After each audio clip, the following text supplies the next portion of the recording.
Você acha que está consumindo cúrcuma da forma certa, mas existe uma chance enorme de o seu corpo simplesmente estar descartando quase tudo antes mesmo de absorver.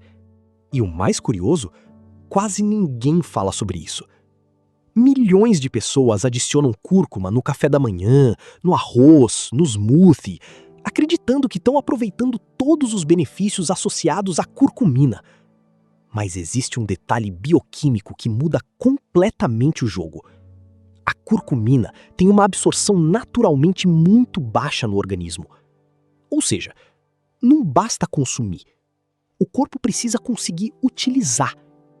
E é exatamente aqui que entram dois elementos simples e extremamente estudados: a pimenta preta e as gorduras da alimentação. Hoje você vai entender por que a combinação correta pode influenciar drasticamente a biodisponibilidade da curcumina e por que consumir cúrcuma isoladamente talvez não faça tanto sentido quanto as pessoas imaginam. A cúrcuma virou símbolo de alimentação saudável. Está nos chás, nos shots matinais, nas cápsulas, nos vídeos de saúde, nos protocolos anti-inflamatórios. Mas existe um problema silencioso escondido por trás dessa popularidade.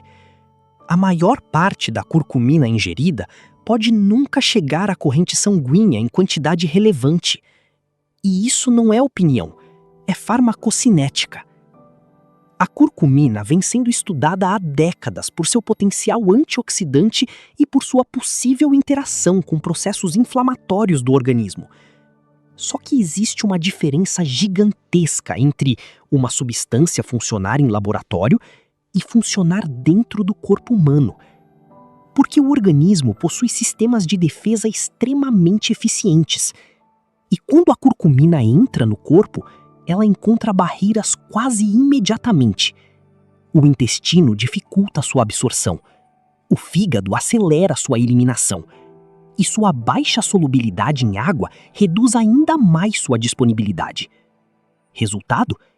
Parte significativa da curcumina consumida acaba sendo metabolizada e eliminada rapidamente. É como tentar encher um balde furado. Você coloca, mas quase nada permanece. E entender isso muda completamente a forma como a cúrcuma deveria ser consumida. Existe um termo importante aqui: biodisponibilidade. Biodisponibilidade é a quantidade de uma substância que realmente consegue chegar à circulação sistêmica em forma ativa após ser ingerida. E no caso da curcumina, os estudos observam uma biodisponibilidade naturalmente limitada. Quando ela chega ao intestino, parte já enfrenta dificuldade para atravessar as células intestinais. Depois disso, ocorre algo ainda mais importante: o metabolismo de primeira passagem hepático. Funciona assim: tudo o que absorvemos pelo intestino passa primeiro pelo fígado. E o fígado age como um grande sistema de filtragem bioquímica. Enzimas hepáticas transformam compostos em versões mais fáceis de serem eliminadas pelo organismo. Com a curcumina, esse processo acontece de maneira extremamente rápida. Ela é convertida em metabólitos hidrossolúveis e rapidamente excretada. Além disso, algumas proteínas presentes nas células intestinais também parecem dificultar sua permanência dentro das próprias células absortivas, como se o corpo estivesse constantemente empurrando a substância para fora. Somando baixa solubilidade, rápida metabolização, dificuldade de transporte intestinal, temos uma molécula biologicamente interessante, mas com uma absorção naturalmente desafiadora. E é exatamente aqui que a pimenta preta começa a ganhar protagonismo. Agora vem a parte mais interessante. A pimenta preta contém um composto chamado piperina. E a piperina vem sendo investigada justamente por sua capacidade de interferir em mecanismos ligados ao metabolismo da curcumina. Alguns estudos observaram que a piperina pode modular enzimas envolvidas na eliminação da curcumina, o que aumentaria o tempo de permanência da substância no organismo. Além disso, pesquisas também sugerem interação da piperina com proteínas intestinais relacionadas ao transporte de compostos bioativos. Traduzindo de forma simples, ela pode ajudar o organismo a aproveitar melhor a curcumina. Um dos estudos mais conhecidos sobre o tema observou o aumento significativo da biodisponibilidade da curcumina quando associada à piperina. E foi justamente isso que transformou essa combinação em uma das mais utilizadas em suplementos modernos. Mas existe um detalhe importante aqui. Isso não significa que mais é sempre melhor. Nem significa que cúrcuma ou curcumina substituem tratamentos médicos. O ponto central é outro. O contexto de absorção importa. Muito. E ainda existe um segundo fator decisivo que pouca gente leva em consideração: a gordura. A curcumina é lipossolúvel. Ou seja, ela possui afinidade com gordura, não com água. E isso muda completamente a lógica da absorção intestinal. O intestino humano é predominantemente aquoso. Então, substâncias lipossolúveis dependem de mecanismos específicos para serem transportadas adequadamente. É aqui que entram as micelas. Micelas são estruturas microscópicas formadas durante a digestão de gorduras.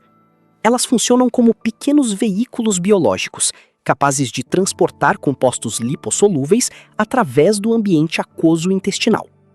Quando a curcumina é consumida junto com fontes de gordura, a formação dessas estruturas aumenta, e isso pode favorecer sua absorção.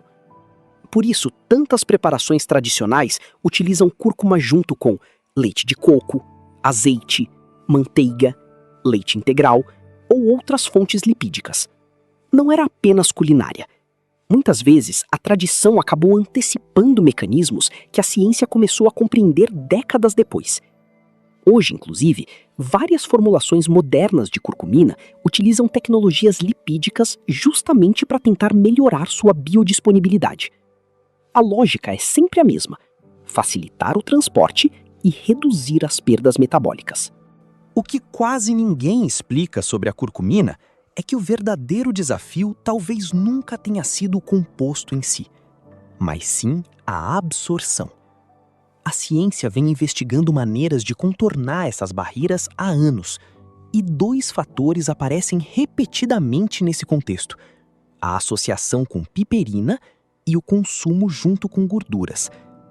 Isso não transforma a curcumina em uma solução milagrosa, mas ajuda a entender por que a forma de consumo pode fazer diferença.